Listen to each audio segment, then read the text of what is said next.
أعوذ بالله من الشيطان الرجيم. ومن يقنت منكن لله ورسوله وتعمل صالحا نؤتها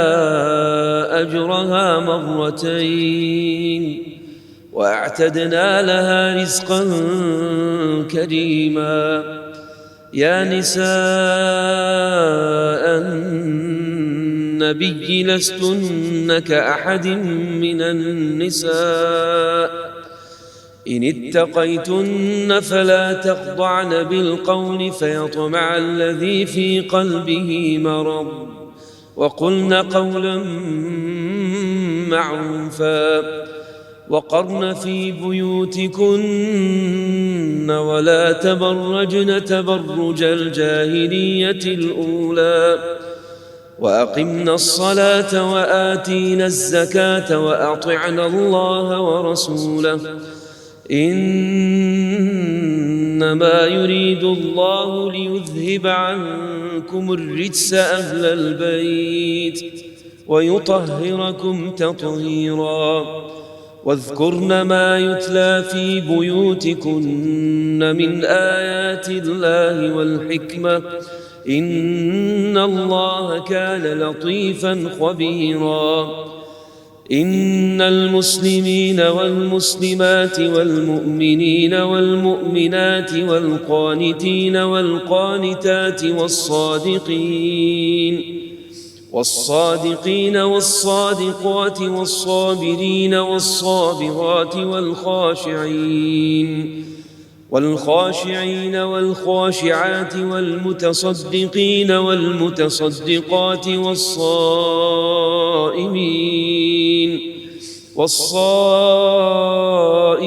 والصائمات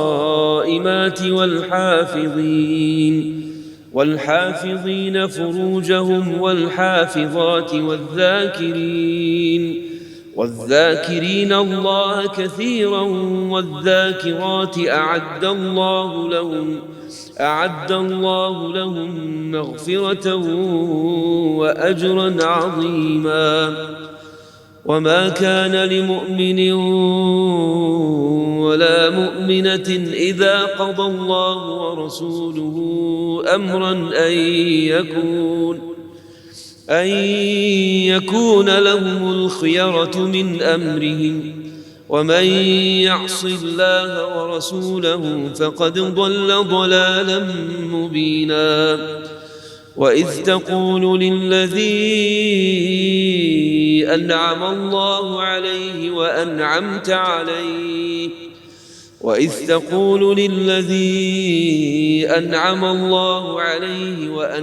عليه أمسك عليك زوجك واتق الله وتخفي في نفسك ما الله مبديه وتخشى الناس والله أحق أن تخشاه. فلما قضى زيد منها وطرا زوجناكها لكي لا يكون على المؤمنين حرج في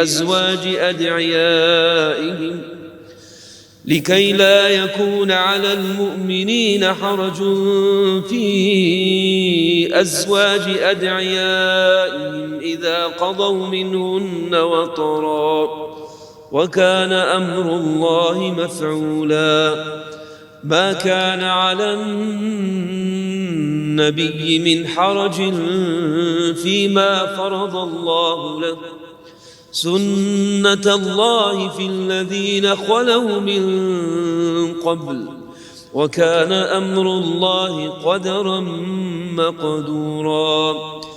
الذين يبلغون رسالات الله ويخشونه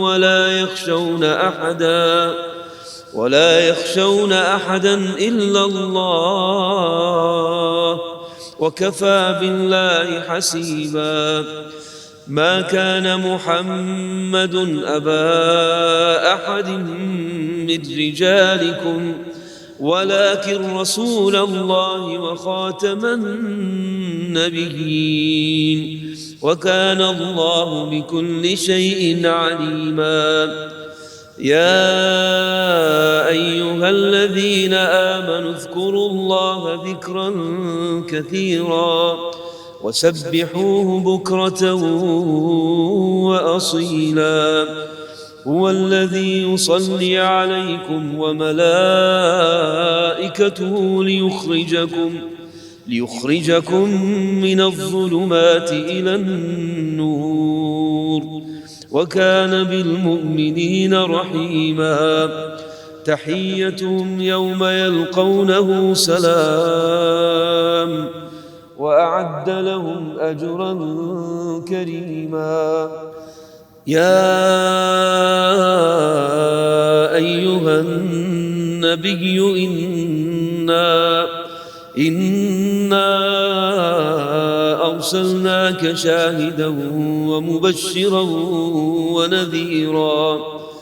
وداعيا إلى الله بإذنه وسراجا منيرا.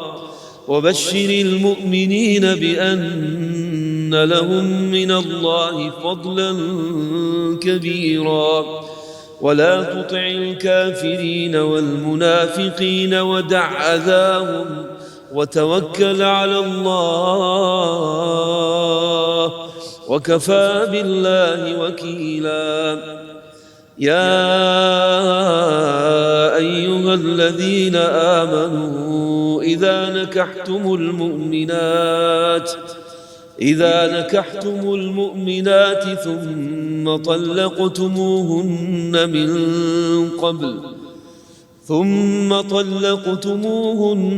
من قبل أن تمسوهن فما لكم عليهن من عدة تعتدونها، فمتعوهن وسرحوهن سراحا جميلا.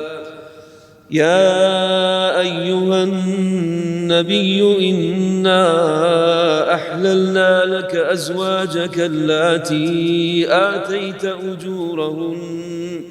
وما ملكت يمينك مما أفاء الله عليك، وبنات عمك وبنات عماتك وبنات خالك وبنات خالاتك اللاتي هاجرن معك، وامرأة مؤمنة إن وهبت نفسها للنبي إن أراد النبي أن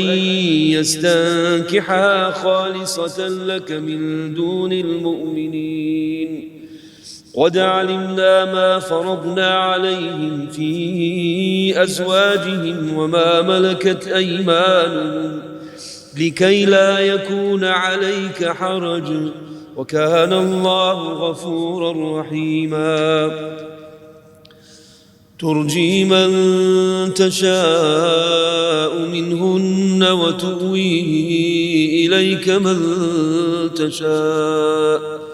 ومن ابتغيت ممن عزلت فلا جناح عليك، ذلك أدنى أن تقر أعينهن ولا يحزن ويرضين بما آتيتهن كلهن، والله يعلم ما في قلوبكم، وكان الله عليما حليما. لا يحل لك النساء من بعد ولا أن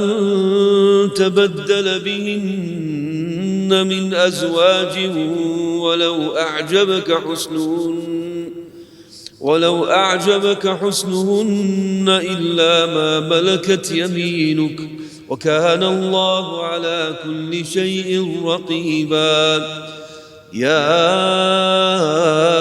أيها الذين آمنوا لا تدخلوا بيوت النبي إلا أن يؤذن لكم إلى طعام غير ناظرين إناه ولكن إذا دعيتم فادخلوا فإذا طعمتم فانتشروا ولا مستأنسين لحديث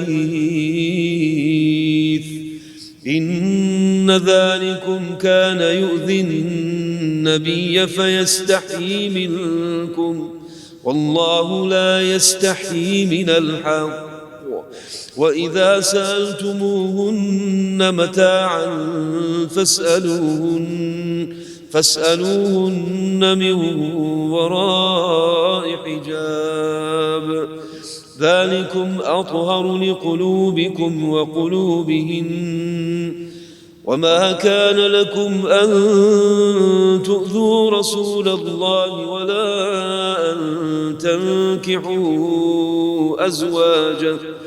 ولا أن تنكحوا أزواجه من بعده أبدا إن ذلكم كان عند الله عظيما إن تبدوا شيئا أو تخفوه فإن الله كان بكل شيء عليما لا جناح عليهن في آبائهن ولا أبنائهن ولا إخوانهن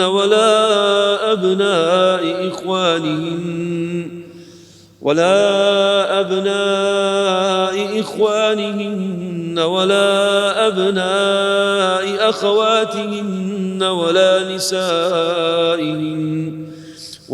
نسائهن ولا ما ملكت أيمانهن واتقين الله إن الله كان على كل شيء شهيدا إن الله وملائكته يصلون على النبي يا أيها الذين آمنوا صلوا عليه وسلموا تسليما إن الذين يؤذون الله ورسوله لعنهم الله في الدنيا والآخرة وأعد لهم عذابا مهينا والذين يؤذون المؤمنين والمؤمنات بغير ما اكتسبوا فقد احتملوا بهتانا وإثما مبينا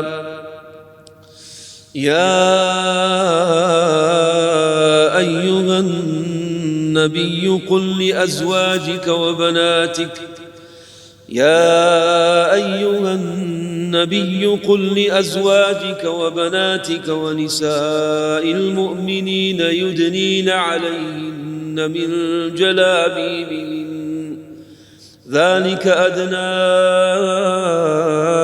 أن يعرفن فلا يؤذين وكان الله غفورا رحيما لئن لم ينته المنافقون والذين في قلوبهم مرض والمرجفون في المدينة لنغرينك بهم ثم لا يجاورونك فيها إلا قليلا ملعونين أينما ثقفوا أخذوا وقتلوا تقتيلا سنة الله في الذين خلوا من قبل ولن تجد لسنة الله تبديلا يسألك الناس عن الساعة قل إنما علمها عند الله وما يدريك لعل الساعة تكون قريبا إن الله لعن الكافرين وأعد لهم سعيرا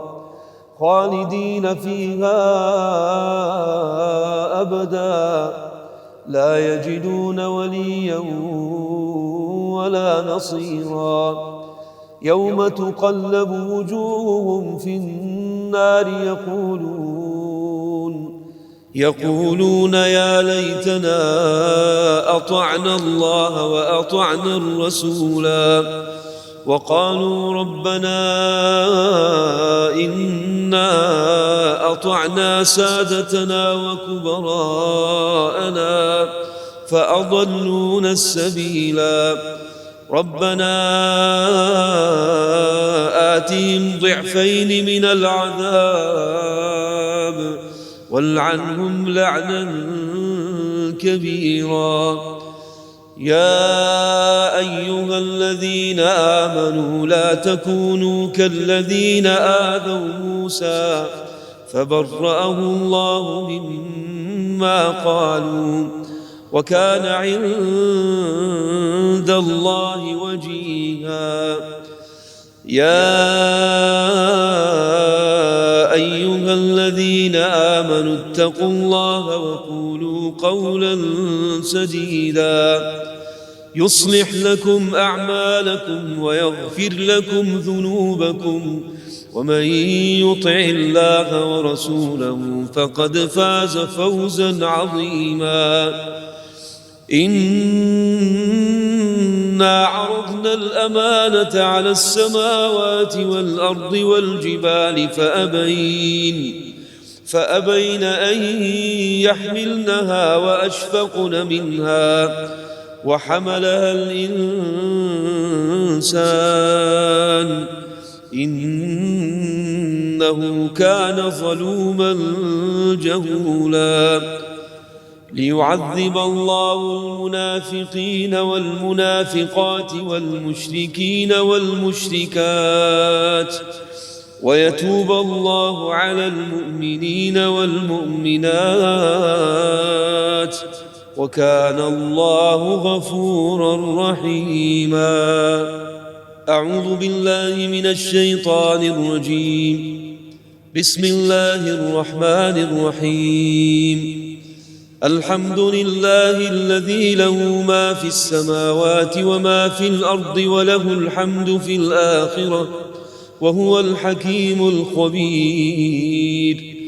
يعلم ما يلج في الأرض وما يخرج منها وما ينزل من السماء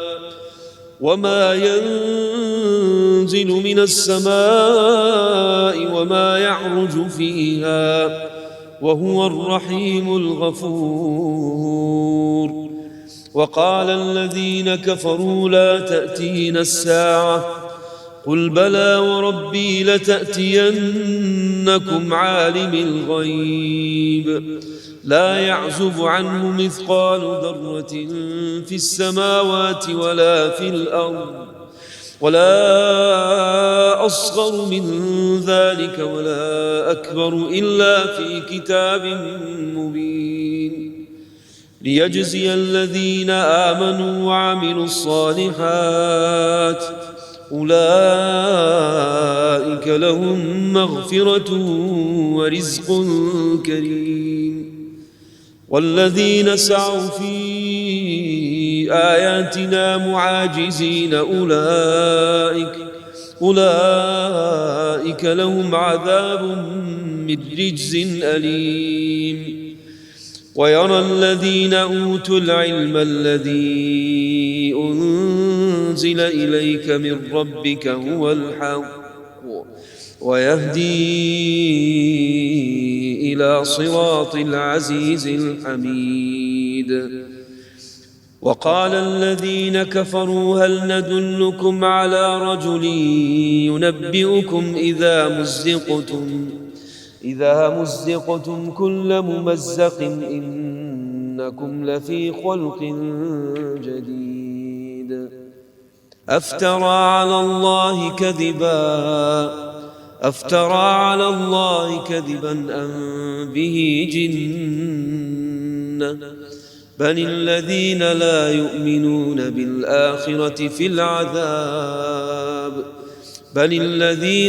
يؤمنون بالآخرة في العذاب والضلال البعيد. أفلم يروا إلى ما بين أيديهم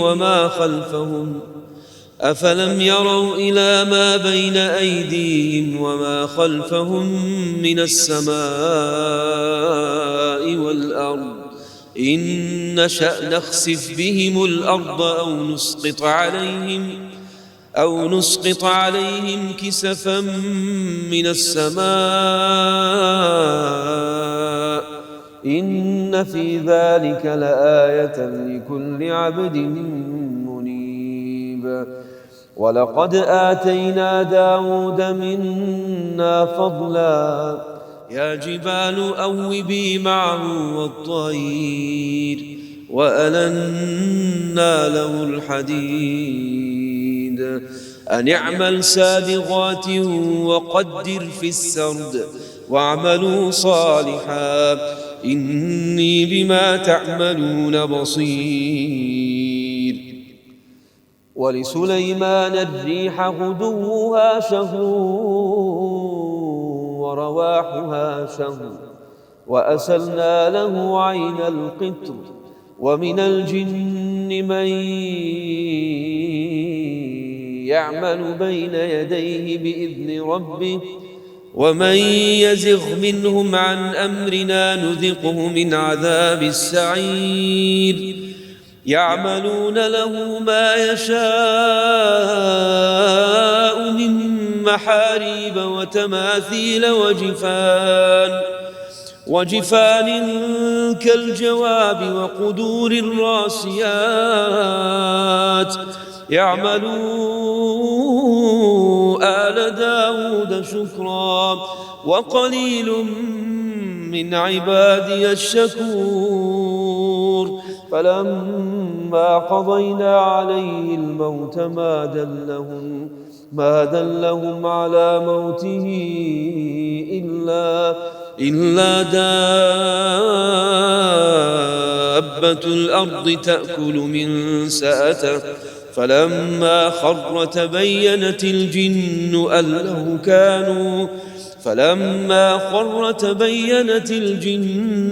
أن لو كانوا يعلمون الغيب ما لبثوا في العذاب المهين. لقد كان لسبإ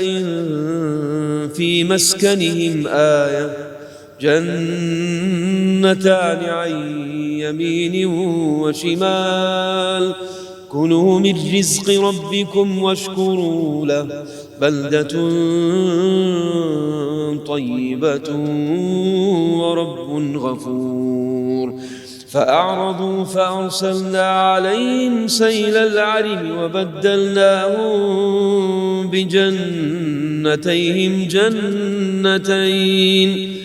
جنتين ذواتي أكل خمط وأثل وشيء من سدر قليل ذلك جزيناهم بما كفروا وهل نجازي إلا الكفور. وجعلنا بينهم وبين القرى التي باركنا فيها قرى ظاهرة وقدرنا فيها السير سيروا فيها ليالي وأياما آمنين. فقالوا ربنا باعد بين أسفارنا وظلموا أنفسهم فجعلناهم أحاديث ومزقناهم كل ممزق إن في ذلك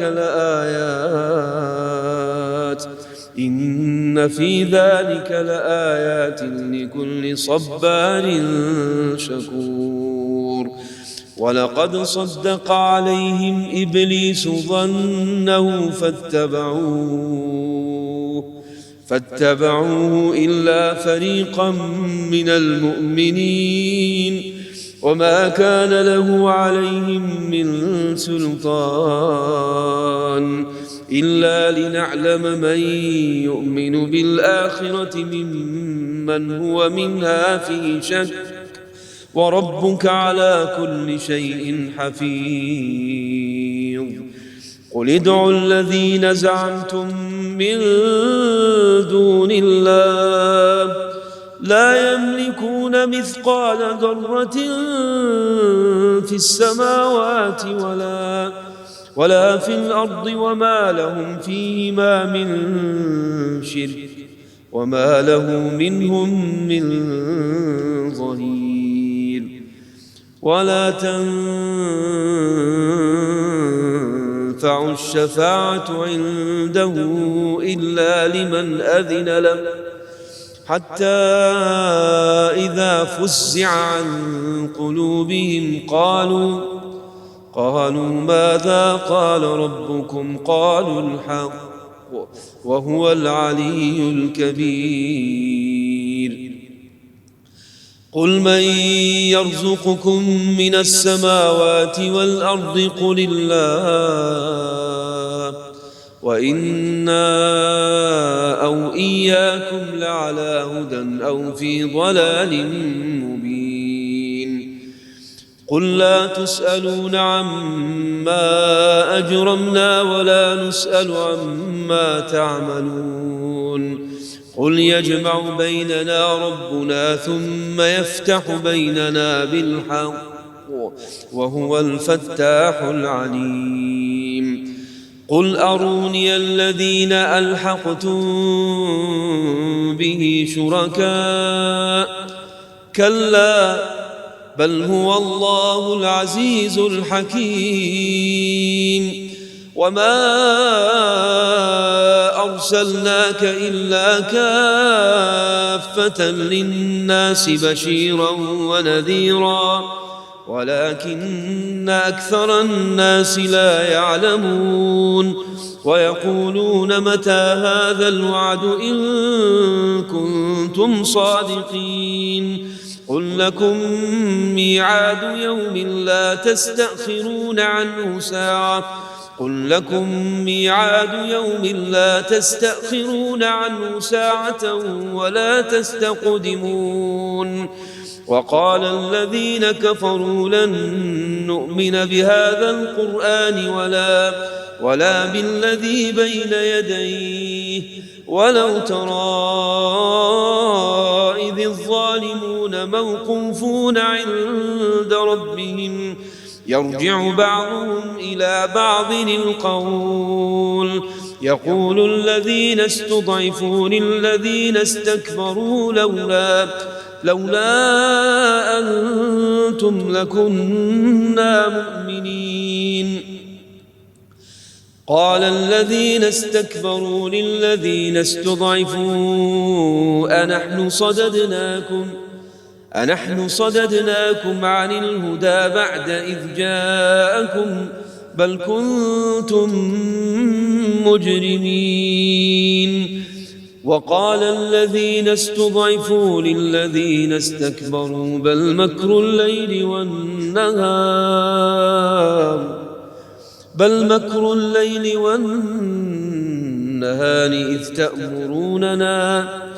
إذ تأمروننا أن نكفر بالله ونجعل له أندادا وأسروا الندامة لما رأوا العذاب وجعلنا الأغلال في أعناق الذين كفروا هل يجزون إلا ما كانوا يعملون. وما أرسلنا في قرية من نذير إلا قال مترفوها إنا بما أرسلتم به كافرون. وقالوا نحن أكثر أموالا وأولادا وما نحن بمعذبين قل إن ربي يبسط الرزق لمن يشاء ويقدر ولكن أكثر الناس لا يعلمون وما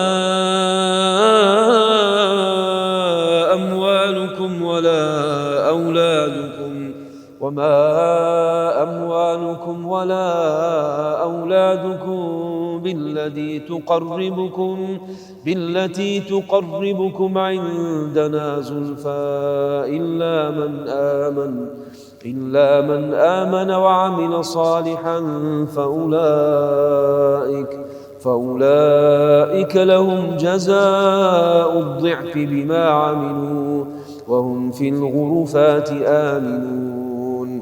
والذين يسعون في آياتنا معاجزين أولئك في العذاب محضرون قل إن ربي يبسط الرزق لمن يشاء من عباده ويقدر له وما أنفقتم من شيء فهو يخلفه وهو خير الرازقين ويوم يحشرهم جميعا ثم يقول للملائكة أهؤلاء إياكم كانوا يعبدون قالوا سبحانك أنت ولينا من دونهم بل كانوا يعبدون الجن أكثرهم بهم مؤمنون فاليوم لا يملك بعضكم لبعض نفعا ولا ضرا ونقول للذين ظلموا ذوقوا عذاب النار التي كنتم بها تكذبون وإذا تتلى عليهم آياتنا بينات قالوا ما هذا إلا رجل يريد أن يصدكم عما كان يعبد آباؤكم وقالوا ما هذا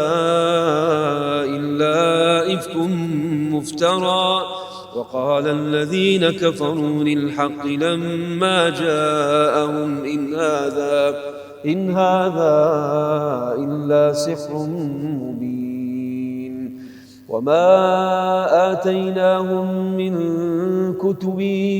يدرسونها وما أرسلنا إليهم قبلك من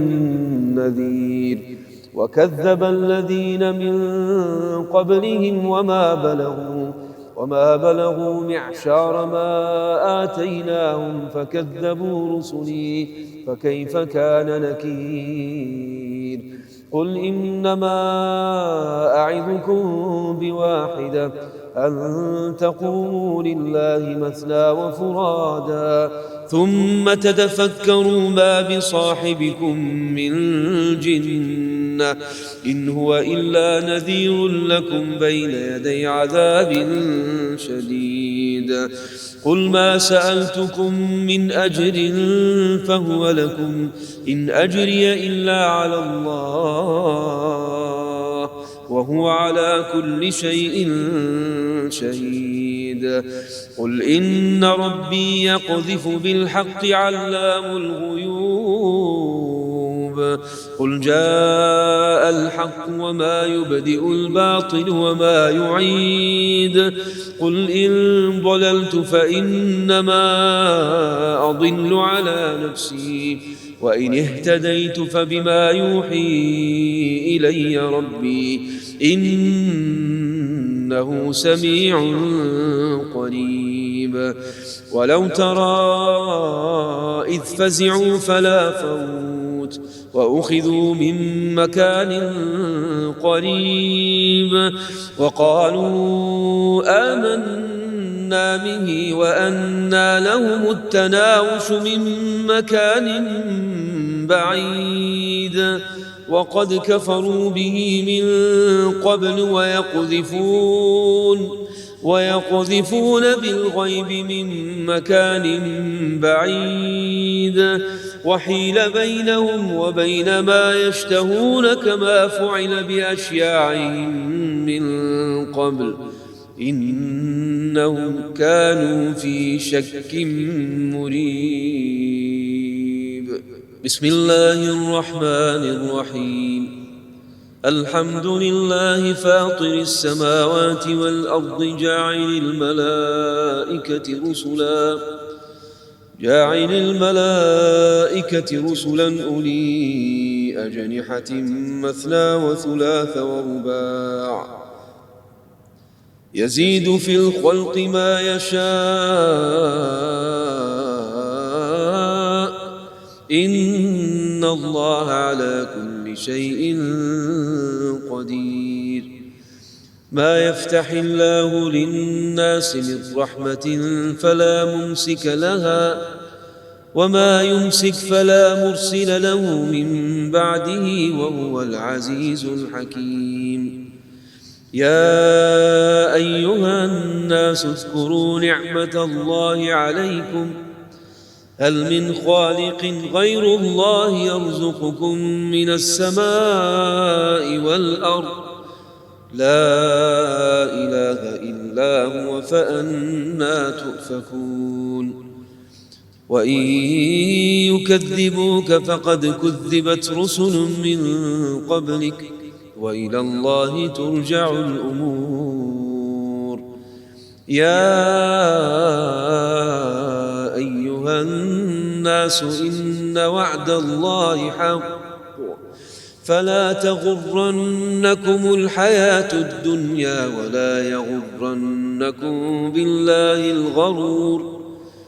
إن الشيطان لكم عدو فاتخذوه عدوا إنما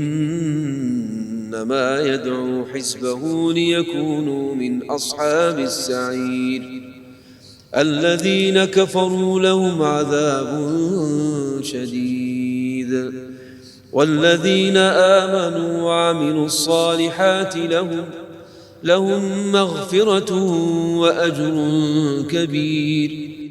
أفمن زين له سوء عمله فرآه حسنا فإن الله يضل من يشاء ويهدي من يشاء فلا تذهب نفسك عليهم حسرات إن الله عليم بما يصنعون. والله الذي أرسل الرياح فتثير سحابا فسقناه إلى بلد ميت فأحيينا به الأرض بعد موتها كذلك النشور. من كان يريد العزة فلله العزة جميعا إليه يصعد الكلم الطيب والعمل الصالح يرفعه والذين يمكرون السيئات لهم عذاب شديد ومكر أولئك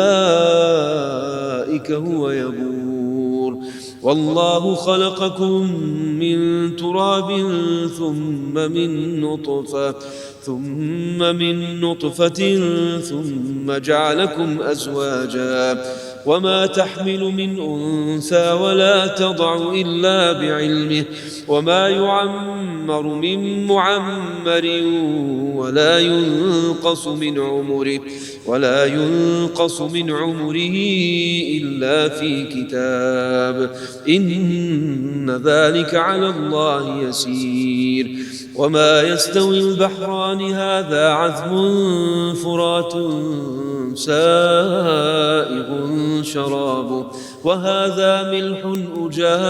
أجاج ومن كل تأكلون لحما طريا وتستخرجون حلية تلبسونها وترى الفلك فيه مواخر لتبتغوا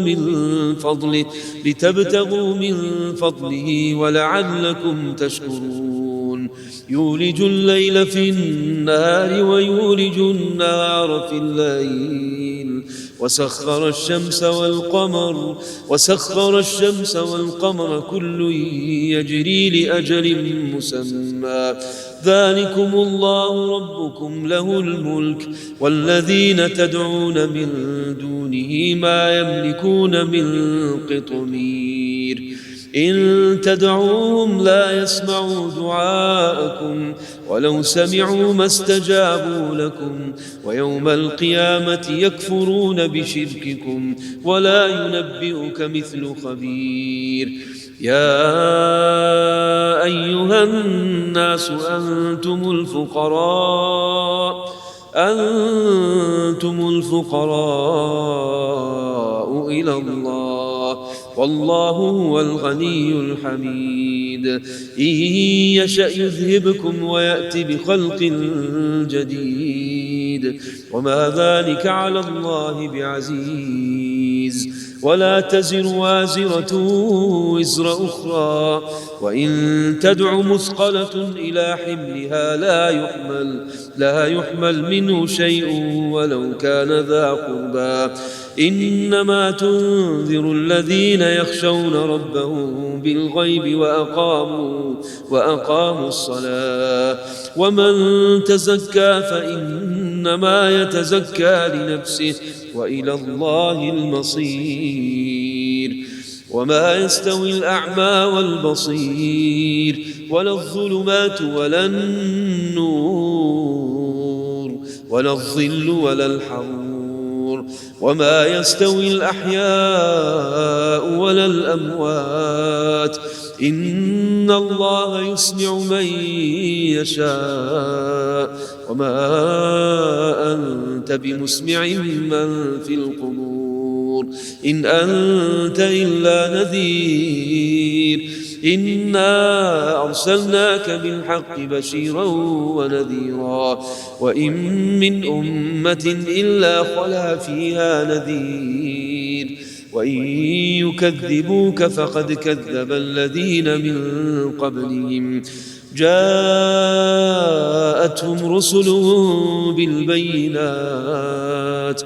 جاءتهم رسلهم بالبينات وبالزبر وبالكتاب المنير ثم أخذت الذين كفروا فكيف كان نكير ألم تر أن الله أنزل من السماء ماء فأخرجنا به ثمرات مختلفا ألوانها ومن الجبال جدد بيض وحمر مختلف ألوانها وغرابيب سود ومن الناس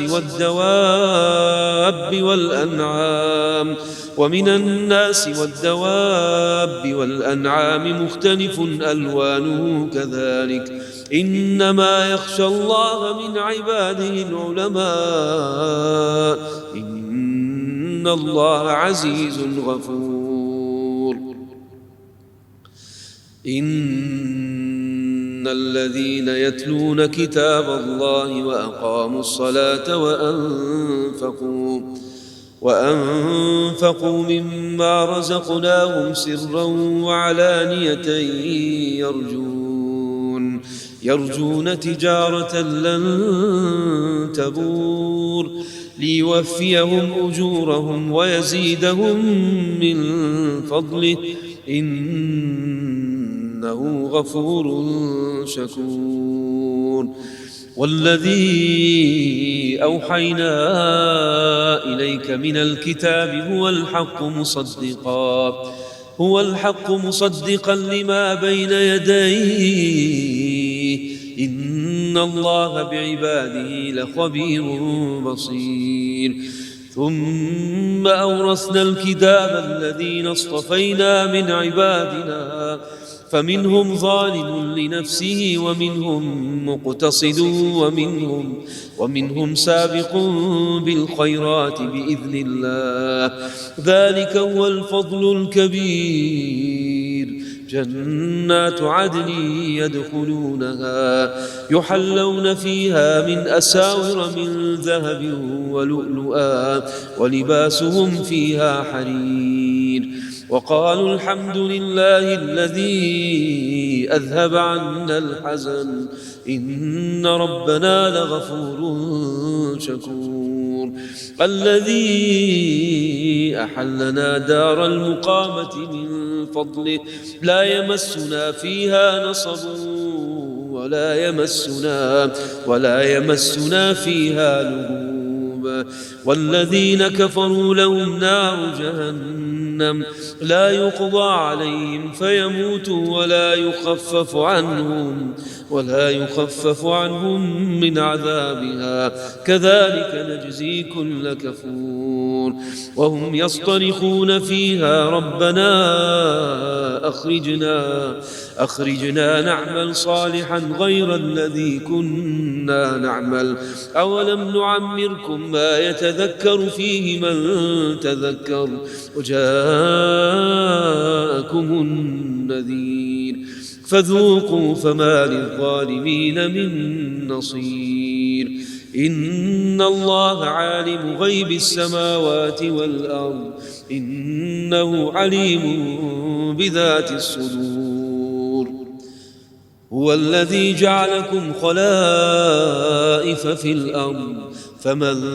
كفر فعليه كفره ولا يزيد الكافرين كفرهم عند ربهم إلا مقتا ولا يزيد الكافرين كفرهم إلا خسارا قل أرأيتم شركاءكم الذين تدعون من دون الله أروني ماذا خلقوا من الأرض أم لهم شرك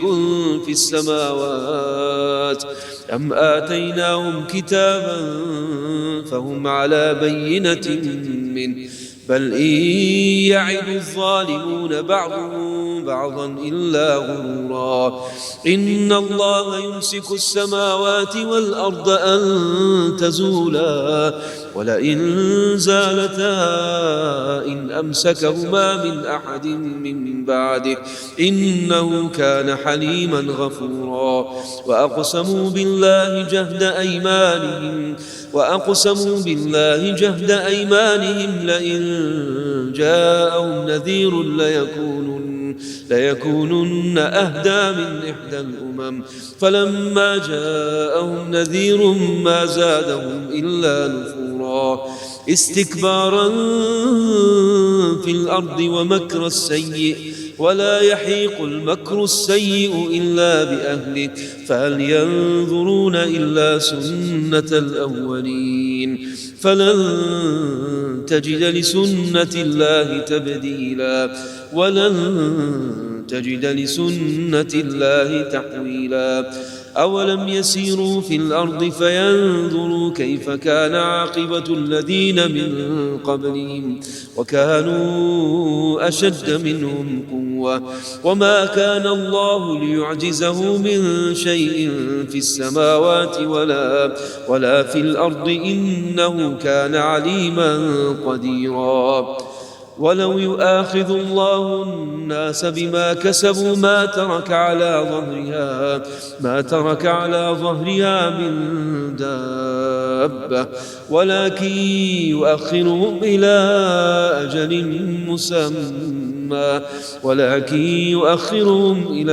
أجل مسمى فإذا جاء أجلهم